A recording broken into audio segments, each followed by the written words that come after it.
Good morning, everyone. I'm here this morning with a double header.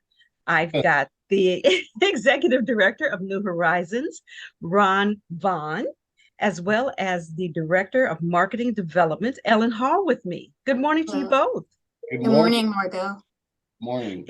I am so delighted to have you both. It's taken me a while, and I do apologize, but I'm glad to have you here. So let's start with you, Ron. Tell me a little bit about New Horizons. New Horizons, our program supports, and we are a day provider. Um, our program supports adults with developmental intellectual disabilities. We've been in business for about, we're going on what, 54 years, Ellen? Yes, 54. 54 years in September. We'll be celebrating our 54th year. So our programs, we provide support in different areas of our program, such as our day rehabilitation program, which is our day program. And that provides, different skills training just in terms of employment. We have an employment section of our agency where we provide job development and being able to go out in the community and get individuals with disabilities jobs in the community so they can work around people without disabilities.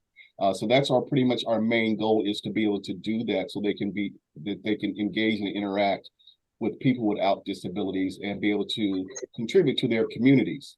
So that's our main goal, is to be able to help them do that. That's really interesting because you just said you hit on something that I really hadn't anticipated.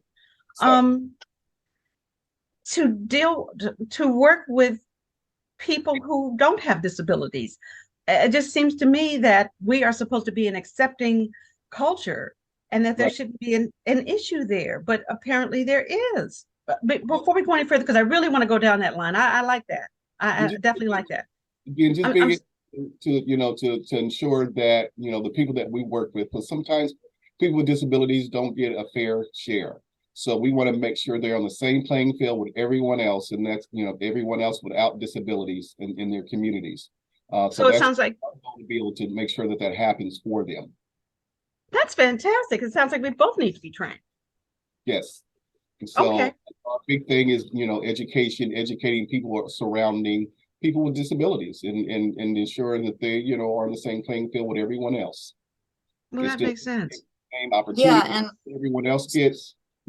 So in our jobs as DDA providers is to advocate in their behalf and Mhm. also support them in their through their independence. Okay, and before I think we're getting, and it's my fault. We're getting the cart before the horse. Can Okay. you define, well, that's me.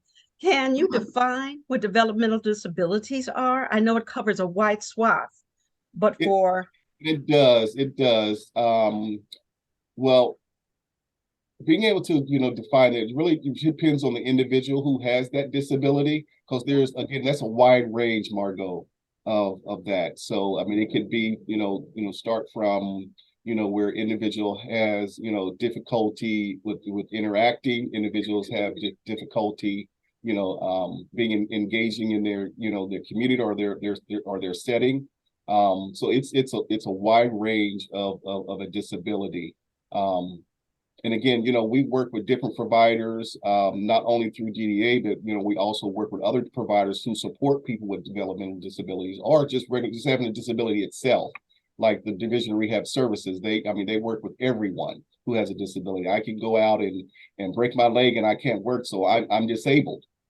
So they work with those, with everyone who has a disability, and we also support them as well. wow, it sounds like a big job. It's a huge area to define, just in terms of that, because there's all spectrums of disabilities. And you work with all spectrums, of course.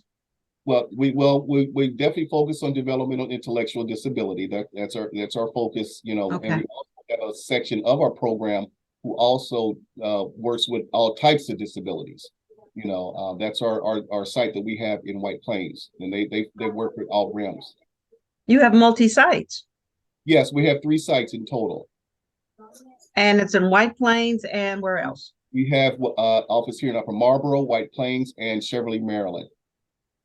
Wow. Mhm. Okay, you guys kind of cover the waterfront.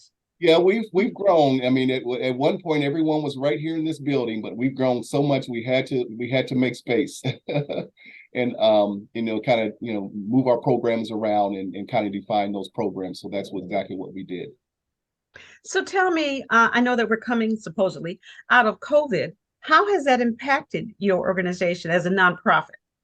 Oh, COVID definitely impacted us greatly. I tell you, we were prior to COVID, we were supporting at least around 250 participants.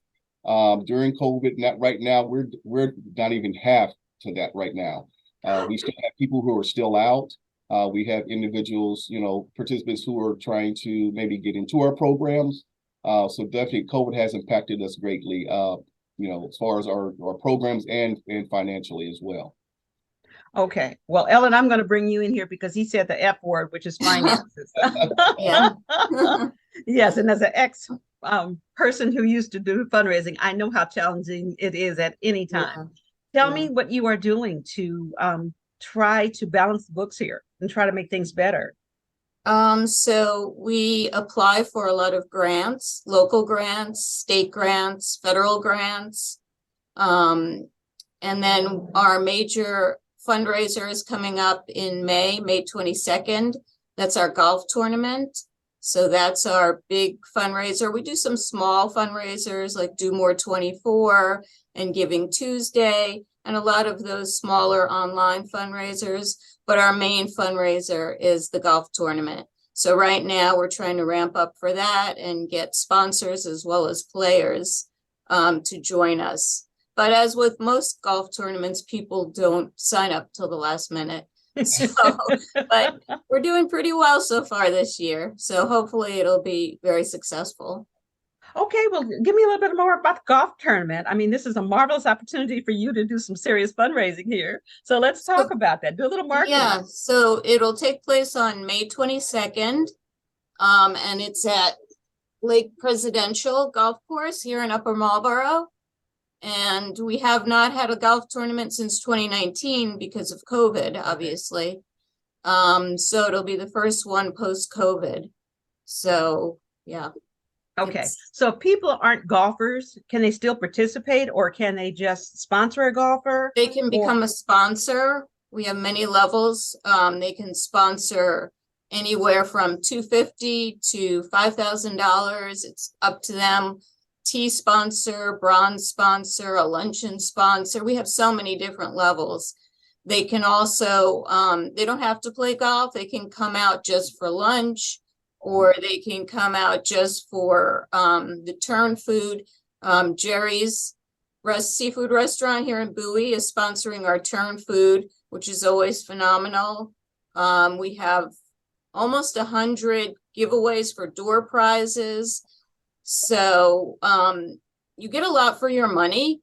You get breakfast, you get lunch, you get turn foods. We give you a bag full of snacks and goodies. Then we have all the door prizes. So you really get a tremendous amount for your money. So sounds like a lot of fun. What time is it? It starts at 7:30 for registration, and then 8:30 is shotgun. Okay. Shotgun. That means starting, right? That's the start. I'm not a golfer. We also accept volunteers. If someone wants to come in and volunteer and help out for the day, that would be great too. I was going to ask about that. How are you guys set for volunteers? I'm sure that that's always a need. Yeah, it is. And so if someone wants just to come in and volunteer, Ellen, I didn't tell you I may have a couple of volunteers. So okay. I just found that out yesterday. Okay. That's fantastic. We definitely have, we want people want just to come and volunteer and help us out for the day. We're definitely accepting that. Okay, is that an ongoing need though? I assumed it is in terms of volunteers.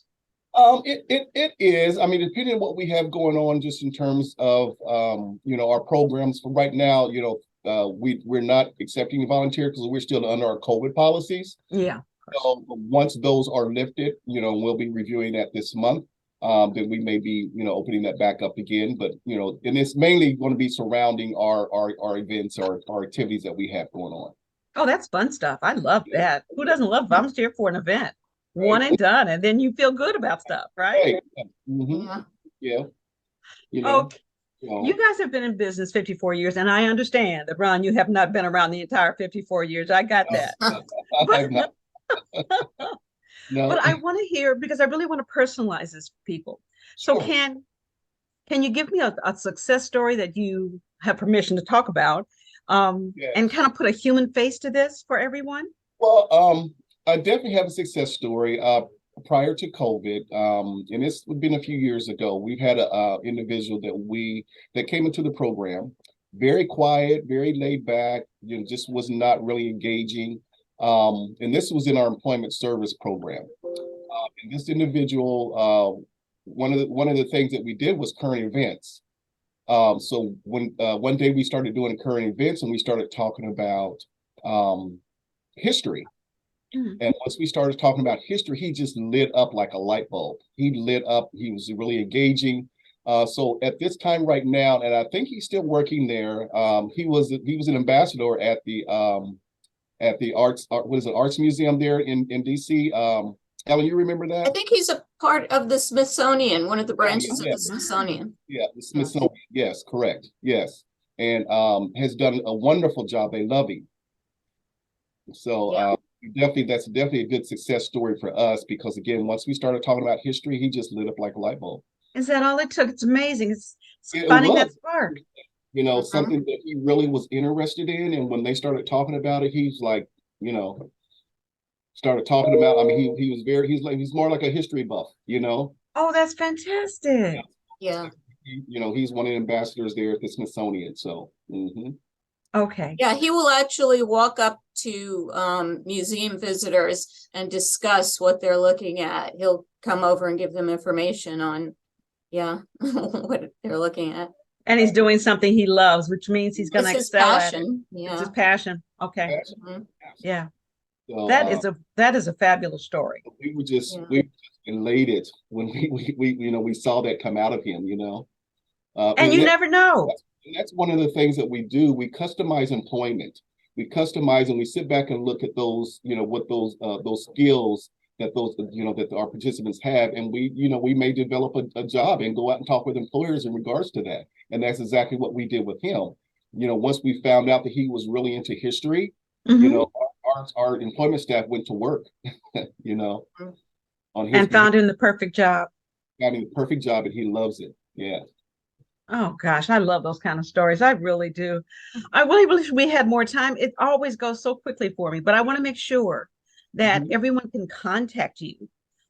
So Ron, Ellen, give So, me the yes, they best can way to reach you. contact us, through our website, which is, www.nhssi.org. Whoa, That I'm sorry, that was a little fast. Yep. So they can contact us on our website, www.nhssi.org, and they can go on there and check us out, see what type of programs we have, read all about us, look at our leadership. They can also, if they want to come here and visit and have a conversation with me, they can also give me a call at 301 249-0206. I'm at extension 102. Or they can also always come in and talk with Ellen as well. They can give her a call as well. And if Because someone wants to volunteer or give money, Ellen, Yes. same thing. Same thing. Go on our website. There's a page. It's very easy. It says donate. And they can donate through the website. They can send us a check, whatever they would like. Okay. Yeah. It has been too short. I'm sorry. Yeah. But I would definitely like to come again. And I think I may actually come to your golf tournament. If I don't have to Oh, play golf, great. it may be a good thing, huh? Yeah, great. yeah, Well, have Okay. you been getting my emails? Yes, I have. And Okay, thank you because I so sent very one out. much. Okay, great. Okay. Well, we look forward to meeting you in person. Yeah, that would be a great thing, huh? Yes. Post COVID. yeah. Yes, post-COVID. Okay, guys. Thank you so much for your time All today. right, It's thank been you, a Marco. pleasure. Okay. Take care. Bye. Bye.